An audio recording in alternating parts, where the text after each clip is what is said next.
हुआ कुछ ये था कि ओसामा बिन लादेन ने साल 1993 से 2001 के बीच अमेरिका पर 3 घातक हमले किए, जिसमें सबसे पहला था साल 1993 का वर्ल्ड ट्रेड सेंटर अटैक, दूसरा था साल 1998 का यूएस एम्बेसीज अटैक और तीसरा और सबसे दर्दनाक था साल 2001 का 9/11 अटैक। इस 1993 ब्लास्ट में टोटल 6 लोगों की जान गई और हजारों की संख्या में लोग इंजर्ड हुए थे। इस 1998 एम्बेसी अटैक में टोटल 224 लोगों की जान गई और 4,500 लोग जख्मी हुए थे। और साल 2001 में जो 9/11 अटैक हुआ था, जो अमेरिकन हिस्ट्री का सबसे खतरनाक अटैक माना जाता है, उसमें 3,000 लोग मारे गए थे और हजारों लोग इंजर्ड हुए थे। अमेरिका को इतना ज्यादा नुकसान पहुंचाने के बाद अलकायदा जैसे खूंखार आतंकवादी संगठन को बनाने वाला दुनिया का मोस्ट वांटेड क्रिमिनल अमेरिका का अब तक सबसे बड़ा दुश्मन बन चुका था। ओसामा को मार गिराने के लिए अमेरिका की इंटेलिजेंस एजेंसी CIA ने कैसे कैसे क्या क्या प्लान किया, वो तो हम आगे इस वीडियो में समझेंगे ही। लेकिन उससे भी पहले 3D एनिमेशन की मदद से ये समझो कि अमेरिका के जाबाज कमांडोज ने यानी कि नेवी सील्स ने इस अमेजिंग ऑपरेशन को सक्सेसफुल बनाते हुए ओसामा के रूम में जाके उसमें 3 गोलियां कैसे दागी। सबसे पहले मैप्स एंड लोकेशंस पर एक नजर मार लो। ये है अपना भारत और इधर अपने पड़ोसी गरीब देश पाकिस्तान में यहाँ एक सिटी है जिसका नाम है एबटाबाद। जब सील्स ने ओसामा बिन लादेन को मारा उस समय वो यहाँ एबटाबाद में ही छुप के बैठा हुआ था। आपको ये भी पता होना चाहिए कि इस ऑपरेशन के लिए सील टीम के हेलीकॉप्टर्स ने अफगानिस्तान में एक सिटी जलालाबाद से उड़ान भरी थी। ये जलालाबाद ही यूएस नेवी सील्स का बेस था। ओवरऑल इस मिशन में सील्स टीम को जलालाबाद से एबटाबाद जाकर ओसामा बिन लादेन को मारकर वापस जलालाबाद सेफली आना था और इस मिशन का नाम ऑपरेशन नेपच्यून स्पीयर रखा गया था। हुआ कुछ यूं कि आज से 13 साल पहले 1 मई 2011 की बात है, रात के 10:30 बज रहे थे। इस ऑपरेशन के लिए जलालाबाद के यूएस बेस में 4 हेलीकॉप्टर्स उड़ान भरने के लिए तैयार हैं। ये 2 तो हैं चिनूक हेलीकॉप्टर्स और ये 2 हैं ब्लैक हॉक्स। प्लान ये है कि ये दोनों ब्लैक हॉक्स तो उड़ के एबटाबाद जाएंगे और ये दोनों चिनूक यहाँ पर ही बैकअप के लिए स्टैंड बाय पर रहेंगे। अब देर रात में ये दोनों ब्लैक हॉक्स यहाँ से पाकिस्तान के लिए रवाना हो जाते हैं। सबसे बड़ा सवाल यहाँ लोगों के दिमाग में ये आता है कि ऐसा कैसे हो सकता है कि 2 अमेरिकन हेलीकॉप्टर्स पाकिस्तान के एयर स्पेस में फ्लाई करते हुए एबटाबाद जा रहे हैं और पाकिस्तानियों को खबर भी नहीं हो रही है, या यूं कह लो कि पाकिस्तान के रडार्स इन दोनों हेलीकॉप्टर्स को ट्रैक क्यों नहीं कर पा रहे हैं। तो इसका सिंपल सा आंसर है स्टेल्थ टेक्नोलॉजी। असल में इन दोनों ब्लैक हॉक्स को डिजाइन ही इस तरीके से किया गया था कि इनमें से ना तो साउंड डिटेक्ट हो और ना ही ये रडार में ट्रैक हो पाए। इन शॉर्ट, इस पूरे हेलीकॉप्टर के ऊपर हेवी फैब्रिक की कोटिंग करी गई थी ताकि इसकी रडार और इंफ्रारेड विजिबिलिटी कम हो जाए। अब रात को करीबन 1 बजे दोनों हेलीकॉप्टर्स एबटाबाद में ओसामा बिन लादेन के कंपाउंड तक पहुंच जाते हैं। इससे पहले कि सील कमांडोज हेलीकॉप्टर में से उतरकर ओसामा बिन लादेन को शूट करें, ये बहुत ज्यादा जरूरी है कि ओसामा बिन लादेन के इस रहस्यमय दिखने वाले घर या कंपाउंड के स्ट्रक्चर को आप अच्छे से समझ लो। ये जो ऑलमोस्ट ट्रायंगुलर शेप्ड प्रॉपर्टी आपको दिख रही है, ये पाकिस्तान के एबटाबाद नामक शहर में ओसामा के छिपे रहने का ठिकाना था। आप क्लियरली नोटिस कर पा रहे हो कि ये प्रॉपर्टी कितनी ज्यादा आइसोलेटेड है। आसपास सटा हुआ कोई भी मकान आपको देखने को नहीं मिलेगा। इसमें ओसामा बिन लादेन इस टॉप फ्लोर पर यहाँ रहता था। सामने से ये रास्ता है और ये लेफ्ट साइड वाला कंपाउंड खाली पड़ा रहता था। इसमें ये लोग सिर्फ कचरा जलाते थे। ये घर की मेन एंट्रेंस थी और आगे चलकर एक और गेट था। ये पार्किंग वगैरह का स्पेस हो गया और सामने ये जो आपको दिख रहा है, ये गेस्ट हाउस था। एक बात आप क्लियरली नोटिस कर पा रहे होंगे कि अगर ओसामा बिन लादेन तक पहुंचना है तो किसी को भी इन दोनों ही गेट्स के अलावा इस गेस्ट हाउस से होकर भी गुजरना ही पड़ेगा। अब जैसे ऑपरेशन नेपच्यून स्पीयर सील्स की स्किल्स और प्रिसीजन की वजह से ही सक्सेस की ओर जा रहा है, सिमिलरली आपके फ्यूचर में सक्सेसफुल होने के लिए भी स्किल्स बहुत जरूरी हैं। और अगर आप अपना फ्यूचर टेक में देख रहे हैं तो स्केलर के एक्सपर्ट्स आपको बेस्ट लर्निंग देते हैं और आपकी स्किल्स को टॉप नॉच लेवल पर लेके जाते हैं। स्केलर इंडिया का एक टेक प्लेटफॉर्म है जो आपको डेटा साइंस और सॉफ्टवेयर रोल्स के लिए प्रिपेयर करता है। यहाँ के इंस्ट्रक्टर्स टॉप टेक कंपनीज के एक्सपीरियंस्ड इंजीनियर्स हैं जो आपकी डेली मेंटरिंग करते हैं और 80+ रियल वर्ल्ड केस स्टडीज का एक्सेस भी देते हैं। स्केलर के ज्यादातर लर्नर्स को गूगल, मेटा,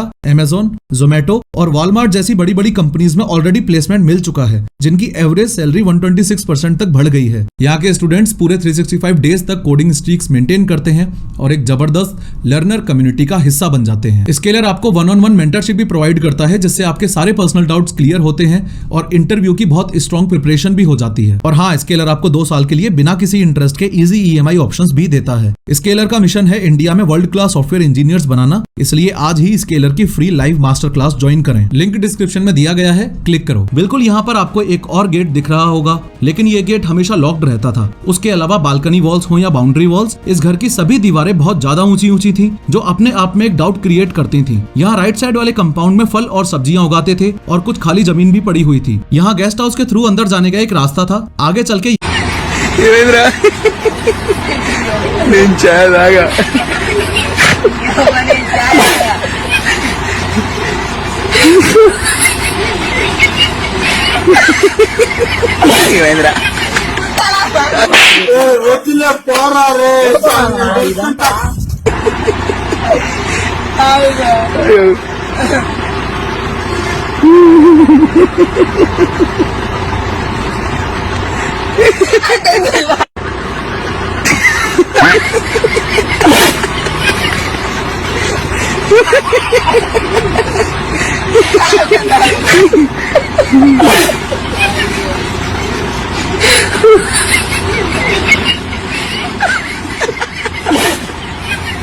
ఏమైందిరా నేను చాయ్ తాగా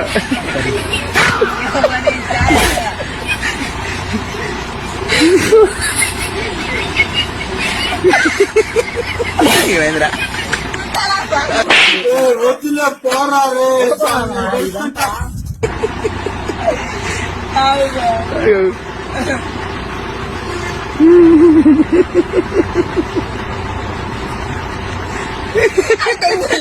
क्लिक करो। बिल्कुल यहाँ पर आपको एक और गेट दिख रहा होगा, लेकिन ये गेट हमेशा लॉक्ड रहता था। उसके अलावा बालकनी वॉल्स हो या बाउंड्री वॉल्स, इस घर की सभी दीवारें बहुत ज्यादा ऊंची ऊंची थी, जो अपने आप में एक डाउट क्रिएट करती थी। यहाँ राइट साइड वाले कंपाउंड में फल और सब्जियां उगाते थे और कुछ खाली जमीन भी पड़ी हुई थी। यहाँ गेस्ट हाउस के थ्रू अंदर जाने का एक रास्ता था। आगे चल के या फिर पाकिस्तान ने सच में दुनिया से ओसामा को छुपाकर पनाह दे रखी थी। खैर, बैक टू एक्शन। ये जो दो ब्लैक हॉक हेलीकॉप्टर्स आपको दिख रहे हैं, इनमें से एक का नाम है चॉक 1 और दूसरे का नाम है चॉक 2। सबसे पहले चॉक 2 ओसामा बिन लादेन के मेन गेट के ऑलमोस्ट सामने होवर करने लगता है। यहाँ ये चॉक 2 इसलिए होवर कर रहा था क्योंकि यहाँ इसे 4 सील्स, एक कॉम्बैट असॉल्ट डॉग जिसका नाम कायरो था और उसके हैंडलर को लैंड करवाना था। इस पूरे वीडियो में आप सील शब्द को बार बार सुनेंगे, जिसका मतलब है यूनाइटेड स्टेट्स नेवी सी, एयर और लैंड टीम।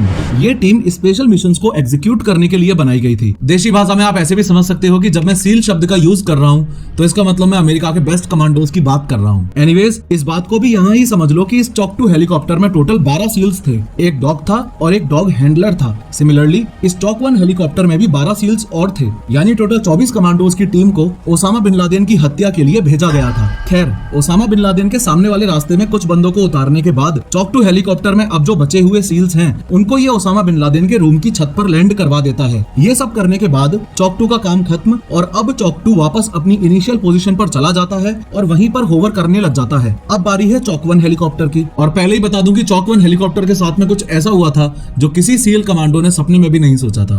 ध्यान से सुनना। देखो, चॉक 1 हेलीकॉप्टर में टोटल 12 सील्स ओसामा की ऐसी तैसी करने के लिए मौजूद हैं और इनका प्लान ये था कि ओसामा के घर की जो बिल्डिंग है उसके जस्ट सामने ये जो लॉन है, इसमें इन्हें लैंड करना है। अब जैसे ही चॉक 1 इन सभी सील्स को लेकर डिसाइडेड पोजीशन पर पहुंच के होवर करने लगता है, वैसे ही इसके साथ एक अनएक्सपेक्टेड हादसा हो जाता है। हादसा ये कि चॉक 1 एयर वॉर्टेक्स फ्लो का शिकार बन जाता है। यूं तो अभी मैं आपको एयर वॉर्टेक्स फ्लो की साइंस को डिटेल में समझाता जाऊं, लेकिन स्टोरी से दूर ना जाते हुए एयर वॉर्टेक्स फ्लो को आप सिर्फ ऐसे समझो कि इस हेलीकॉप्टर के अराउंड हवा का फ्लो किसी रेयर इंसिडेंट में इस तरीके से खराब हो जाए कि हेलीकॉप्टर अपने आप में पूरा बैलेंस खो दे। तो चॉक 1 के साथ भी अनएक्सपेक्टेडली सेम ऐसा ही कुछ हुआ। नतीजा इस सब का इतना बुरा हुआ कि चॉक 1 दुनिया के सबसे बेस्ट हेलीकॉप्टर पायलट्स के हाथों में होने के बाद भी टोटली अनबैलेंस हो गया। अपनी जगह से हटके लेफ्ट साइड वाले कंपाउंड में चला गया और सबसे पहले तो उसका थोपड़ा जमीन में भिड़ा, फिर उसकी पूंछ दीवार के ऊपर गिर के टूट गई। इस पूरी एक्सीडेंटल सिचुएशन में सबसे बेस्ट पार्ट ये था कि इसमें मौजूद सभी के सभी 12 सील कमांडोज सेफली लैंड कर जाते हैं। लेकिन एक बात जो आज तक हजम नहीं होती वो ये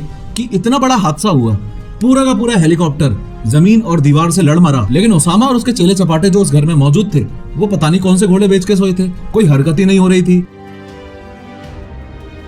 खैर, सभी 12 सील्स हेलीकॉप्टर से सेफली बाहर आकर सबसे पहले इस दीवार को अप्रोच करते हैं। सामने ये जो गेट मिलता है, इस पर एक एक्सप्लोसिव ब्लास्ट करते हैं। यहाँ से निकलकर इनको सामने एक और गेट मिलता है, वहाँ भी एक्सप्लोसिव ब्लास्ट करते हैं और फिर इस पार्किंग एरिया में आकर गेस्ट हाउस को अप्रोच करते हैं। सील टीम गेस्ट हाउस को सिक्योर करने के लिए जैसे ही गेट के पास पहुंची तो उन्हें अंदर से कुछ आवाजें आने लगी। जैसे ही वो लोग अंदर जाने वाले होते हैं, आगे से AK-47 बुलेट्स की बारिश होने लगती है। ये बारिश करने वाला व्यक्ति था अबू अहमद अल कुवैती। इस बात को समझो कि फिलहाल इस गेस्ट हाउस के अंदर टोटल 4 लोग मौजूद हैं। 2 बच्चे जिनको बोरी से ढक रखा था, अबू अहमद की बीवी और खुद Abu Ahmed. Abu Ahmed Osama bin Laden का राइट हैंड था। ये ओसामा का पाकिस्तानी कुरियर था और यही आदमी अपनी पूरी फैमिली के साथ इस गेस्ट हाउस में रहता था। खैर, रिस्पॉन्स में जब सील टीम ने काउंटर अटैक किया तो उसमें अबू अहमद को गोली लगती है और वो मारा जाता है। ऐसा होते ही अबू अहमद की बीवी गेट खोलकर बाहर भागती हुई आती है और बोलती है, मर गया है वो, तुमने मार दिया उसे। अबू अहमद की बीवी का ये कदम इसलिए भी था ताकि सील्स टीम फायरिंग रोक दे और बच्चों को गोलियां ना लगे। ऑब्वियसली सील्स टीम को थोड़ी ना पता था कि अंदर बच्चे भी हैं। खैर,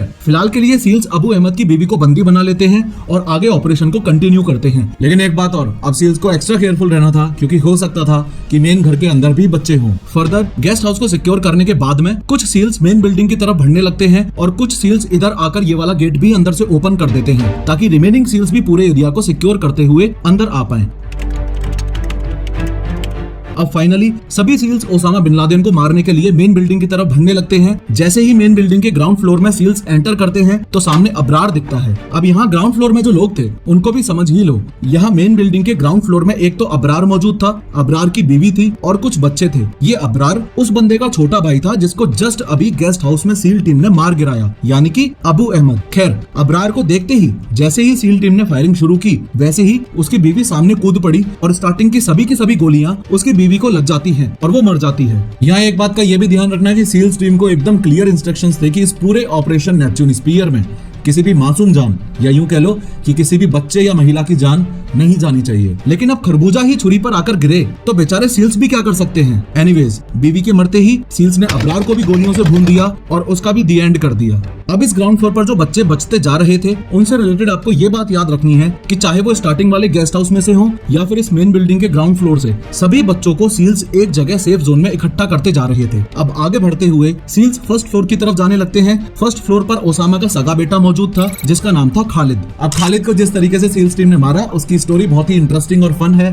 ध्यान से सुनना। देखो, सील्स ने जब ओसामा के कंपाउंड में लैंड किया था उसी समय गेस्ट हाउस में अटैक करने से पहले ही पूरे कंपाउंड की लाइट बंद कर दी थी। अब ऑब्वियसली सील्स को तो लाइट बंद करने से कोई भी दिक्कत नहीं ही होने वाली थी क्योंकि उनके पास तो ऑलरेडी नाइट विजन गॉगल्स मौजूद थे। लेकिन उन्होंने लाइट इसलिए बंद की ताकि इस बिल्डिंग में मौजूद जो लोग हैं उनको नेविगेट करने में दिक्कत आए, उससे उन्हें कोई भी एक्शन लेने में डिफिकल्टी हो। अब जब नाइट विजन गॉगल्स की बात चल ही रही है तो आपको यहाँ ये भी पता होना चाहिए कि सील्स की बॉडीज पर मिनी कैमरास भी लगे हुए थे जिनकी हेल्प से व्हाइट हाउस में मौजूद अमेरिकन प्रेसिडेंट बैरक ओबामा और उनकी पूरी की पूरी टीम इस पूरे ऑपरेशन को एक लाइव फिल्म की तरह देख पा रही थी। ये देखो, आपकी स्क्रीन पर ये उस टाइम की रियल इमेज है। इसमें ये फॉर्मर प्रेसिडेंट बैरक ओबामा मौजूद हैं, ये करंट अमेरिकन प्रेसिडेंट और उस टाइम के वाइस प्रेसिडेंट जो बाइडन मौजूद हैं और साथ ही हिलरी क्लिंटन भी मौजूद थी। अब चूंकि पूरे कंपाउंड की लाइट ऑलरेडी सील्स ने बंद कर दी थी तो खालिद को भी इस पूरे फ्लोर पर एकदम घनघोर अंधेरा दिख रहा था, कुछ भी साफ दिखाई नहीं दे रहा था। इसलिए वो सीढ़ियों से ऊपर सेकंड फ्लोर की तरफ भागने लगा और वहीं दीवार की आड़ में छुप गया। अब सील्स इस तरीके से एक लाइन में आ गए और फॉर्चुनेटली इनमें से एक सील को अरबी लैंग्वेज आती थी तो उस सील ने दिमाग लगाया और चालाकी से विस्पर करते हुए अरबी एक्सेंट में खालिद का नाम 2 बार पुकारा,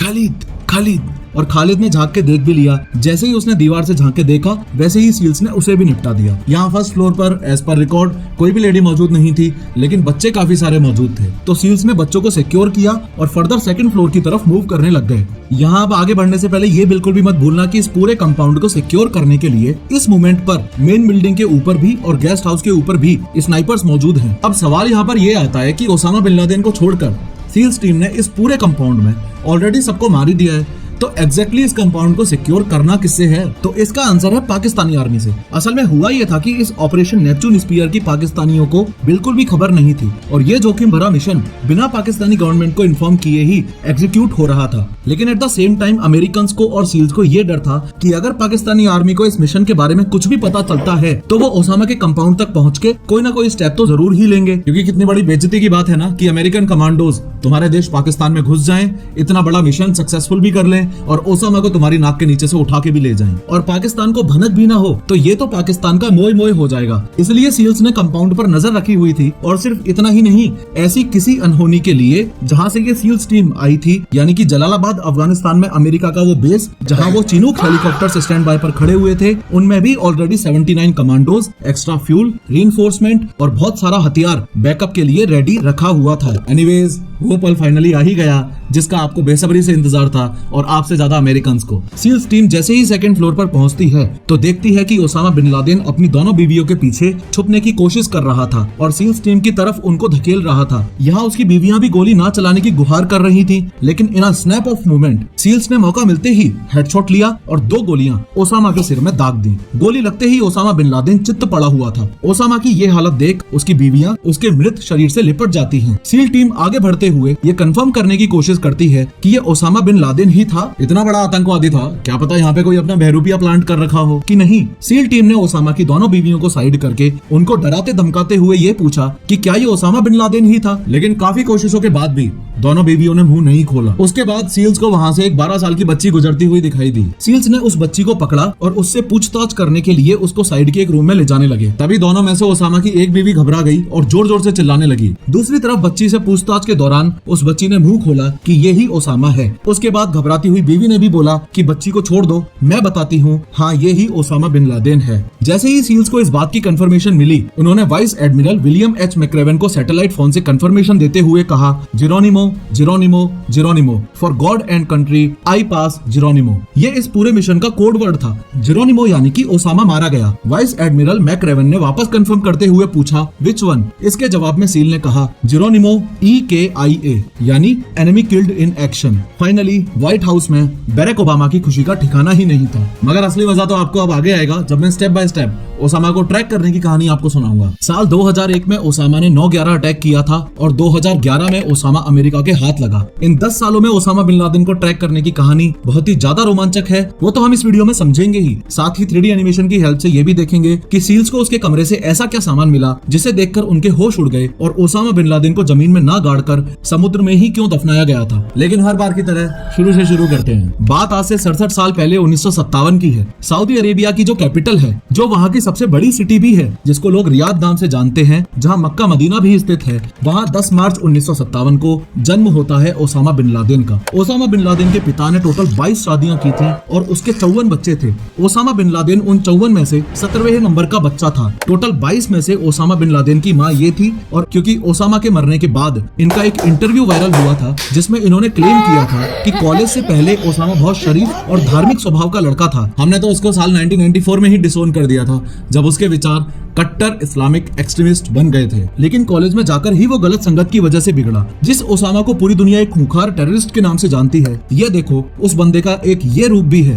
ये ग्रीन ड्रेस वाला ओसामा बिन लादेन ही है। खैर, रियाद में रहते हुए ही ओसामा ने अपनी इनिशियल पढ़ाई पूरी की। आगे की पढ़ाई के लिए वो किंग अब्दुल अजीज यूनिवर्सिटी नामक एक कॉलेज में एंट्री ले लेता है। वहाँ से सिविल इंजीनियरिंग की डिग्री लेता है और वहीं उसकी मुलाकात होती है उसके कुछ ऐसे दोस्तों से जो कुछ एक्सट्रीम रिलीजियस ग्रुप्स के पार्ट्स थे। उनमें से 2 लोग थे, सईद कुतुब और अब्दुल्ला अज़म, जो एक मिलिटेंट लीडर था। इन 2 लोगों ने ओसामा की सोच को पूरी तरह से एक्सट्रीमिस्ट मुस्लिम बना दिया था। उन्होंने ना सिर्फ कट्टरपंथी सोच बल्कि अलकायदा को चलाने के लिए पूरी प्लानिंग और पूरी हेल्प भी प्रोवाइड करवाई थी। इसी सब में साल 1979 आ जाता है और कड़ी सर्दियों में 24 दिसंबर को अफगानिस्तान और यूएसएसआर के बीच युद्ध शुरू होता है। इस अफगान सोवियत वॉर की खबर जैसे ही सऊदी अरेबिया में मौजूद ओसामा बिन लादेन को पड़ती है, वो तुरंत अपने एक्सट्रीम रिलीजियस ग्रुप्स के कॉलेज फ्रेंड्स के साथ अफगानिस्तान जाने की तैयारी करने लगता है। असल में वो ओसामा के एक्सट्रीम रिलीजियस ग्रुप्स के कॉलेज फ्रेंड्स ही थे जिन्होंने ओसामा के दिल में अफगानिस्तान के लिए एक सॉफ्ट कॉर्नर क्रिएट किया। इनफैक्ट इन लोगों ने तो कॉलेज में ये तक भी डिसाइड कर लिया था कि हम इस्लाम को प्रोटेक्ट करने के लिए एक अलकायदा नाम का ऑर्गेनाइजेशन बनाएंगे और उसका बेस अफगानिस्तान में ही रखेंगे। इवन अलकायदा का मीनिंग भी होता है द बेस। खैर, ओसामा बिन लादेन अफगानिस्तान को यूएसएसआर से बचाने के लिए और अफगानिस्तान की मदद करने के लिए वहाँ रिक्रूटमेंट्स करने लगता है और डायरेक्टली एंड इनडायरेक्टली वहाँ जो मुजाहिदीन थे यानी यूएसएसआर के खिलाफ लड़ने वाले अफगानिस्तान में जो ग्रुप्स थे उनकी मदद करने लगता है। ओसामा बिन लादेन का रिक्रूटमेंट भी काफी अतरंगी तरीके से होता था। ओसामा अलकायदा में लोगों को भर्ती उनके फिजिकल बेसिस पर नहीं बल्कि उनके इमोशनल क्वेश्चन और जिहादिस्ट सोच के बेसिस पर किया करता था। अब ये अफगान सोवियत वॉर करीबन 10 साल चला। 15 फरवरी 1989 को ये वॉर खत्म हुआ। इसमें अफगानिस्तान को बचाने के लिए ओसामा बिन लादेन ने अपनी ओर से पूरा जोर लगा दिया। इस ड्यूरेशन में वहाँ के आतंकवादियों के बीच में ओसामा बिन लादेन ने अपनी तगड़ी फैन फॉलोइंग भी बिल्ड कर ली थी। साल 1989 में अफगान सोवियत वॉर खत्म होने से जस्ट 1 साल पहले यानी कि साल 1988 में जन्म होता है उस ऑर्गेनाइजेशन का जिसका पिछले कई सालों से ओसामा बिन लादेन सपना देख रहा था, और वो एक तरीके से उसका ड्रीम प्रोजेक्ट था। जिस आतंकवादी संगठन की हम बात कर रहे हैं वो है अलकायदा। अब अलकायदा बनने के सिर्फ 2 साल बाद यानी कि साल 1990 में इराक ओसामा बिन लादेन के अपने देश सऊदी अरेबिया पर हमला कर देता है। जैसे ही सऊदी अरेबिया पर हमला हुआ तो सपोर्ट के लिए उसके पास 2 ऑप्शंस थे। सबसे पहला ऑप्शन तो ये था कि वो इराक से अपने आप को बचाने के लिए अमेरिका की मदद ले। और दूसरा ऑप्शन जो उसके पास खुद चलकर आया वो था ओसामा बिन लादेन की तरफ से। कहने का मतलब ये है कि जैसे ही ओसामा बिन लादेन को पता चला कि सद्दाम हुसैन ने सऊदी पर हमला कर दिया है तो उसने सऊदी गवर्नमेंट से गुजारिश करी कि देखो, इराक को मुंह तोड़ जवाब देने के लिए मेरे पास अपनी खुद की एक ऑर्गेनाइजेशन है, अल कायदा। इराक से लड़ने का और सऊदी की मदद करने का ये मौका आप मुझे दो और मैं सफल रहूंगा। लेकिन इतनी सब रिक्वेस्ट के बाद भी सऊदी के किंग फाहद ने ओसामा बिन लादेन की रिक्वेस्ट को ठुकरा दिया और अमेरिका को अपना पार्टनर चूज किया। ये सब देख ओसामा बिन लादेन के तन बदन में आग लग गई और वो जगह जगह पर सऊदी किंग फाहद को क्रिटिसाइज करने लगा। पर सवाल तो अब भी यही है कि ओसामा की अमेरिका से दुश्मनी हुई ही क्यों? भाई सऊदी ओसामा की मदद से बचे या अमेरिका की मदद से बचे, अल्टीमेट गोल तो सऊदी को बचाने का था ना। नहीं, असलियत तो ये थी कि ओसामा अमेरिका के वेस्टर्न कल्चर से बहुत नफरत करता था। वो बिल्कुल भी नहीं चाहता था कि अमेरिका इस गल्फ वॉर में सऊदी की मदद करे, अमेरिका और सऊदी के रिलेशंस अच्छे हों और अमेरिकन वेस्टर्न कल्चर किसी भी तरीके से सऊदी में आए। लेकिन जब सऊदी का इंक्लिनेशन ओसामा को अमेरिका की तरफ दिखा तब साल 1990 के आसपास ये पहली बार ही था जब ओसामा बिन लादेन को अमेरिका एक दुश्मन के रूप में नजर आने लगा। और किसी ने सपने में भी नहीं सोचा था कि ओसामा के दिल में ये जो छोटा सा नफरत का बीज सऊदी के एक डिसीजन ने बो दिया है, ये फ्यूचर में जाके 9/11 जैसे बड़े बड़े हत्याकांडों का रूप ले लेगा। फर्दर इसी साल 1990 में अमेरिका ओसामा बिन लादेन का जानी दुश्मन बन जाता है और उसकी ऑर्गेनाइजेशन अल कायदा का सिर्फ एक ही मकसद रह जाता है, कैसे भी करके अमेरिका को मुस्लिम डोमिनेंस की ताकत दिखाना। अपनी ताकत दिखाने के लिए अगले 9 सालों में 1992 से 2001 के बीच ओसामा बिन लादेन 5 अलग अलग अटैक्स अमेरिका को क्षति पहुंचाने के लिए करता है। सबसे पहला अटैक वो साल 1992 में करता है। ये अटैक उसने अमेरिका में नहीं बल्कि यमन में किया था। असल में मिडिल ईस्ट में एक कंट्री है यमन, उसमें एक शहर है एडन, उसमें एक गोल्ड मोहर नाम का होटल है। एक ट्रेनिंग के चलते कुछ यूएस मरीन सोल्जर्स इस होटल में ठहरे हुए थे। इन्हीं यूएस सोल्जर्स की जान लेने के लिए अल कायदा ने सबसे पहला अटैक इसी होटल में करवाया था। लेकिन इस अटैक से उसे कोई फायदा नहीं हुआ क्योंकि यूएस सोल्जर्स पहले ही यहाँ से निकल चुके थे। दुख की बात यह है कि उनकी जगह उस बॉम्ब ब्लास्ट में बेचारे 2 इनोसेंट सिटीजन्स को जान गंवानी पड़ी थी। ये सब देख ओसामा का गुस्सा और ज्यादा बढ़ गया और अपने ईगो को सेटिस्फाई करने के लिए साल 1993 में न्यूयॉर्क के वर्ल्ड ट्रेड सेंटर की पार्किंग में उसने बॉम्ब अटैक करवाया। इस अटैक में 6 लोग मारे गए और हजारों लोग जख्मी हुए थे। ऐसा तो है नहीं कि 2 अटैक्स करके ओसामा का मकसद पूरा हो गया हो। उसने अच्छे से प्लान करके 5 साल बाद 1998 में 2 यूएस एम्बेसीज में और अटैक करवाया, यानी कि एक बार फिर से अमेरिका के बाहर अटैक करवाया जो कि टेंजानिया और केन्या में स्थित थी। इस अटैक में 224 लोग मारे गए जिनमें से सिर्फ 12 ही अमेरिकन थे। बाकी के लोग जो मारे गए वो वहाँ के लोकल्स थे। चौंकाने वाली बात यह है कि इस अटैक में टोटल 4,500 लोग घायल भी हुए थे। इसी दौरान ओसामा की इन्हीं सभी हरकतों की वजह से सऊदी ने उसे अपने देश से पूरी तरह से बैन कर दिया था। अमेरिका के साथ अपनी दुश्मनी को जारी रखते हुए चौथा हमला उसने 2 साल बाद साल 2000 में किया। ये वाला हमला ओसामा ने जमीन पर नहीं बल्कि पानी में किया था। इस हमले में उसने यूएस नेवी के एक शिप पर जो उनका गाइडेड मिसाइल डिस्ट्रॉयर था उस पर बॉम्ब अटैक किया था, स्पेसिफिकली उस टाइम जब उस शिप की रिफ्यूलिंग हो रही थी। इस अटैक में टोटल 17 यूएस नेवी सेलर्स मारे गए थे और 37 इंजर्ड भी हुए थे। लेकिन ओसामा अभी भी नहीं रुक रहा था। जिस अटैक के बाद वो रुका वो था अगला वाला, यानी कि अमेरिका के इतिहास का सबसे खतरनाक अटैक 9/11 अटैक। यूएसएस कोल अटैक के जस्ट अगले साल ही यानी कि 9/11 अटैक में 11 सितंबर 2001 को 19 आतंकवादियों ने 4 कमर्शियल एयरप्लेन्स को हाईजैक कर लिया था जो कि ईस्ट कोस्ट से कैलिफोर्निया जा रही थी। इन हाईजैकर्स ने पहले 2 प्लेन्स को वर्ल्ड ट्रेड सेंटर के ट्विन टावर्स में क्रैश किया, वहीं तीसरी टीम ने प्लेन को पेंटागन में क्रैश किया जो कि यूएस डिपार्टमेंट ऑफ डिफेंस का हेडक्वार्टर्स था, और चौथे ने रूरल पेंसिल्वेनिया में ले जाकर क्रैश कर दिया। इस अटैक में टोटल 3000 लोगों ने अपनी जान गंवाई और हजारों की संख्या में लोग जख्मी हुए थे। यह अटैक सच में इतना डेंजरस था कि ओसामा बिन लादेन जैसे खूंखार आतंकवादी को जिंदगी में पहली बार एहसास हुआ कि मैंने सच में कुछ बड़ा कर दिया है। पहले जाने के डर से 9/11 के अटैक के बाद वो अंडरग्राउंड हो चुका था। इतना सब होने के बाद America finally Osama bin Laden को मोस्ट वांटेड क्रिमिनल की लिस्ट में डालने के बाद मारने की कसम खा लेता है। अमेरिका की इंटेलिजेंस एजेंसी यानी कि CIA ओसामा को पकड़ के उसको खत्म करना अपना अल्टीमेट टारगेट बना लेती है। सालों साल खोज चली, ओसामा को ढूंढने की काफी कोशिश की गई, लेकिन CIA के हाथ में कुछ भी ठोस लग ही नहीं रहा था। धीरे धीरे ऐसा लगने लगा था कि CIA के लिए ओसामा को पकड़ना इम्पॉसिबल हो जाएगा। लेकिन फिर अचानक अमेरिकन को पाकिस्तान के एबटाबाद में एक लीड मिली, और वो कैसे मिली? जब 9/11 अटैक्स हुए थे तो उसमें से अलकायदा के काफी सारे आतंकवादी पकड़े गए थे। उन आतंकवादियों को CIA ने ग्वांटानामो बे नाम की एक जेल में रखा हुआ था। ये ऐसी वैसी नॉर्मल जेल नहीं बल्कि बहुत खतरनाक जेल मानी जाती है। पास्ट में काफी बार ये जेल अपने टॉर्चर करने के अनयूजुअल तरीकों की वजह से कंट्रोवर्सीज का शिकार भी हुई है। मतलब क्रिमिनल्स से सच बुलवाने के लिए इस लेवल का टॉर्चर और डर,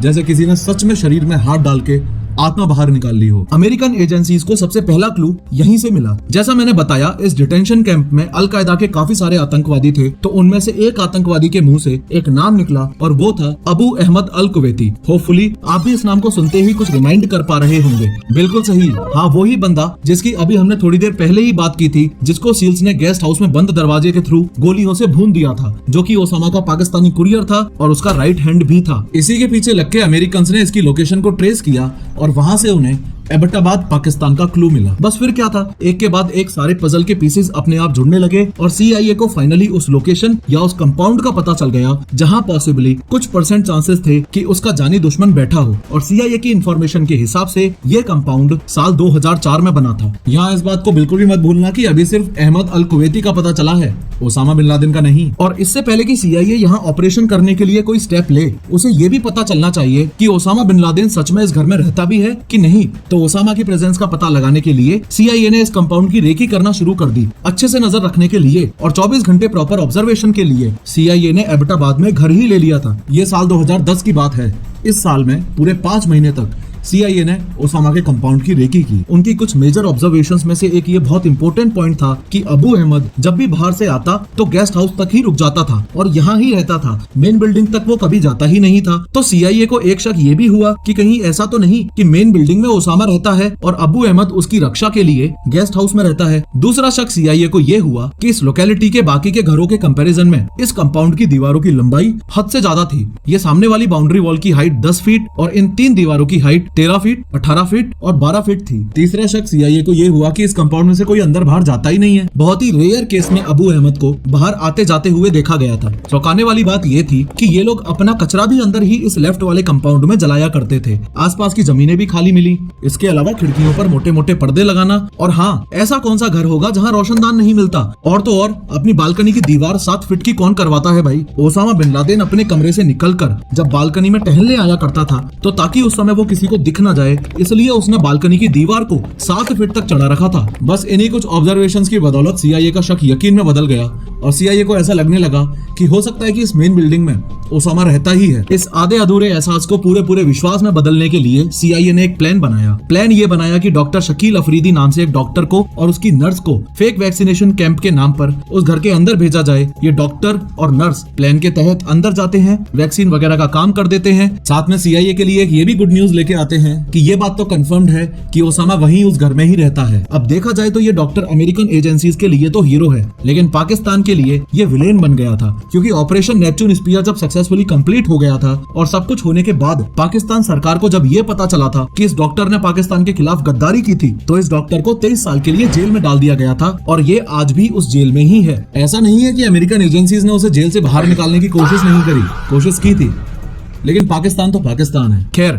जैसे ही CIA को उस कंपाउंड में ओसामा बिन लादेन की कंफर्मेशन मिली तो CIA ने इस पूरी सिचुएशन को बराक ओबामा को एक्सप्लेन किया along with the physical caricature models of the compound. अब इस बात में तो ऑलरेडी कोई दौराई नहीं थी कि ये ऑपरेशन करना है कि नहीं करना है। ओबामा ने पूरा मिशन समझकर CIA और सील्स को इस मिशन को एग्जीक्यूट करने की परमिशन दे दी। एक दूसरा एंगल ये भी है कि अगर ओसामा बिन लादेन मारा गया तो ये इतिहास के पन्नों में लिखा जाएगा और ये उनके प्रेसिडेंशियल टर्म के लिए एक बहुत बड़ी उपलब्धि होगी। उन्होंने इस मिशन का नाम ऑपरेशन नेपच्यून स्पीयर रखा। ये नाम सील के रेफरेंस में रखा गया था। इससे पहले जब US ने ओसामा को पकड़ने का प्लान बनाया था तो उसे ऑपरेशन इनफाइनाइट रीच का नाम दिया था, लेकिन उस समय ओसामा ने बहुत चालाकी से खुद को बचा लिया था। फिर सील्स की टीम एज पर प्लान अपने अफगानिस्तान बेस जलालाबाद पहुंचती है। जलालाबाद से एबटाबाद का डिस्टेंस सिर्फ 2.5 घंटे का था और आगे तो आपने देख ही लिया कि आखिर कैसे उस 2 और 3 मई की रात को सील्स ने ओसामा बिन लादेन को मार गिराया था। खैर, ओसामा बिन लादेन का कंफर्मेशन जैसे ही उस 12 साल की बच्ची और उसकी मां ने दिया, वैसे ही एक सील ने ओसामा को एक गोली और मार दी ताकि बचने का 1% चांस भी ना हो। फिर उसकी बॉडी को बॉडी बैग में डाला और उसको नीचे ले जाने लगे। अब जैसे ही ओसामा बिन लादेन को मेन बिल्डिंग में नीचे ला रहे थे, वैसे ही फर्स्ट फ्लोर तक पहुंचते ही एक सील की नजर उस कमरे में मौजूद कुछ डॉक्यूमेंट्स पर पड़ी। सील्स को उस रूम से ओसामा का जो सामान मिला वो उनके लिए टोटली अनएक्सपेक्टेड और शॉकिंग था। ओसामा के घर से 4,70,000 कंप्यूटर फाइल्स डिस्कवर हुई, वो भी अलग अलग 183 सेपरेट डिवाइसेस में। ये फाइल्स CIA ने 2017 में रिलीज कर दी थी ताकि लोगों को पता चले कि मोस्ट वांटेड मैन आखिर क्या क्या देखा करता था। सील्स को कुछ ऐसी चीज भी मिली जो शायद एक आतंकवादी तो नहीं ही रखेगा, लेकिन एक ठरकी जरूर रखेगा। सबसे पहले तो ओसामा की ड्राइव से पॉर्न फिल्म्स और पोर्नोग्राफिक वीडियो गेम्स मिले। क्या क्या मिला, ये डिटेल CIA के इस वेबसाइट पर अवेलेबल हैं। हालांकि ये वीडियोस मॉडर्न, इलेक्ट्रॉनिकली रिकॉर्डेड और काफी बड़े अमाउंट में मिले। इसी के साथ 228 पेजेस का जर्नल भी मिला जिसमें वो अपने विचार लिखा करता था और अलकायदा को कैसे चलाना था वो भी। ओसामा के बेटे हमजा का शादी का वीडियो भी मिला। हमजा ने अबू मोहम्मद अल मसरी की बेटी से शादी करी थी जो कि अलकायदा का लीडर था। इसके अलावा उसके कमरे से वीडियो गेम्स भी मिले जैसे Half Life, Super Mario Bros, Yoshi's Island DS, Final Fantasy 7, Dragon Ball Z और काउंटर स्ट्राइक। ऐसे गेम्स जहां मल्टीपल प्लेयर्स टीम अप करते हैं आतंकवादी एफर्ट्स को डिफेंड करने के लिए। ओसामा अपनी पब्लिक स्पीचेस पहले ही रिकॉर्ड कर लिया करता था। उसकी प्रैक्टिस स्पीचेस भी हार्ड ड्राइव से मिली। ओसामा के साथ उस समय कितने बच्चे थे ये बता पाना तो मुश्किल है, लेकिन कुछ रिपोर्ट्स क्लेम करती हैं कि उस कंपाउंड में उस समय ओसामा के 4 बच्चे मौजूद थे जिनकी उम्र 10 साल से कम थी। इसलिए उनके एंटरटेनमेंट के लिए उसकी ड्राइव से डिज्नी मूवीज जैसे कार्स, चिकन लिटिल और Ice Age Dawn of the Dinosaurs जैसी मूवीज भी मिली। इसके अलावा ये बात तो मैंने पहले ही बताई है कि ओसामा खुद से कितना ज्यादा ऑब्सेस था, इसलिए उसके बारे में जो भी आर्टिकल, डॉक्यूमेंट्री और मूवीज बनती थी वो उन्हें बार बार देखा करता था, संभाल के रखता था अपने पास। जैसे बायोग्राफी ओसामा बिन लादेन और 2008 comedy documentary Where in the World Is Osama bin Laden. इस सबसे हटके आपको ये बात क्लियरली पता होनी चाहिए कि अमेरिकन गवर्नमेंट की तरफ से सील्स टीम को सिर्फ और सिर्फ 30 मिनट दिए गए थे इस पूरे ऑपरेशन नेपच्यून स्पीयर को सक्सेसफुली कंप्लीट करने के लिए। लेकिन जब ओसामा बिन लादेन के कमरे से उसका सामान मिला तब सील टीम ने मैकरेवन से 10 मिनट और मांगे। खैर ये बात तो आपको याद ही है कि जो 2 ब्लैक हॉक्स सील्स को जलालाबाद से यहाँ तक लेकर आए थे उनमें से एक ऑलरेडी क्रैश हो गया था। तो जब वो क्रैश हुआ था उसी समय जलालाबाद में इस बात की इंफॉर्मेशन भेज दी गई थी और बैकअप में रखे हुए 2 में से एक चिनूक हेलीकॉप्टर को ऑपरेशन साइट पर यानी कि ओसामा के कंपाउंड पर बुला लिया गया था। फाइनली सारे सील्स ओसामा बिन लादेन की बॉडी के साथ प्लस उसके सामान के साथ प्लस खुद के बिना किसी नुकसान के इस ऑपरेशन साइट से इवैक्यूएट कर जाते हैं और इवैक्यूएट करने से जस्ट पहले अपने क्रैश्ड हेलीकॉप्टर चौक 1 को ब्लास्ट करके जाते हैं ताकि इस तरीके की एडवांस्ड स्टेल्थ टेक्नोलॉजी वाला हेलीकॉप्टर इस गरीब देश पाकिस्तान के हाथ न लगे, और ताकि वो उस हेलीकॉप्टर से रिवर्स इंजीनियरिंग करके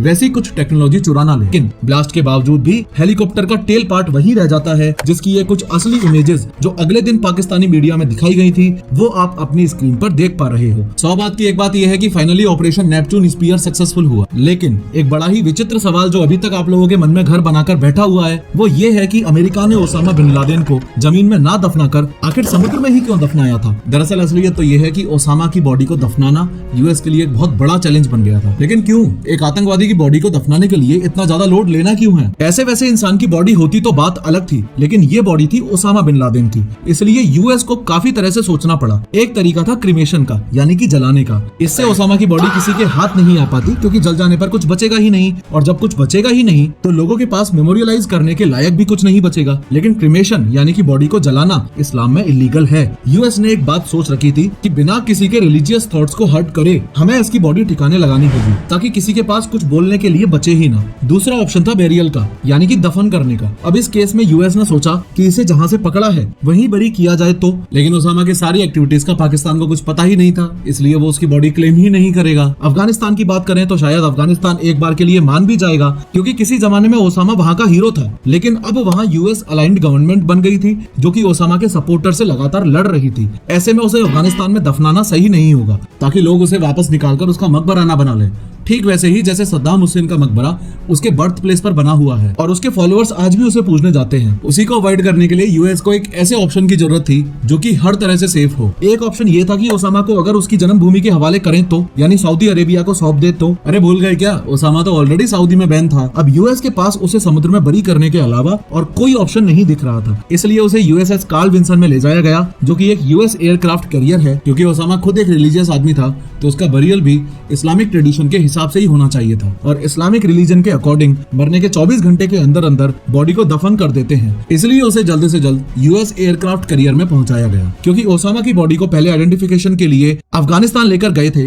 और उसके बाद सीधा यूएस एयरक्राफ्ट कैरियर में। मुस्लिम लॉ ऑफ बेरियल के अनुसार ही सारी रस्में रिवाजों को किया गया था। इस पूरे प्रोसेस में एक अरेबिक ट्रांसलेटर को भी बुलाया गया था ताकि हर चीज तरीके से हो, जैसे वॉशिंग यानी कि उनकी बॉडी को धोया, श्राउडिंग इन व्हाइट क्लॉथ यानी उसे सफेद कपड़े पहनाए गए, रिचुअल प्रेयर यानी कि प्रेयर्स बोली गई, और उसके बाद उसका बेरियल यानी उसे दफन कर दिया गया। और इसी के साथ दुनिया का सबसे खूंखार आतंकवादी ओसामा बिन लादेन अरेबियन सी में हमेशा हमेशा के लिए दफन हो गया। खैर, इस 3D एनिमेटेड वीडियो में मैंने डिटेल में बताया है कि टैंक को चलाना कैसे है और टैंक आखिर काम कैसे करता है। क्लिक करो और जरूर देखो।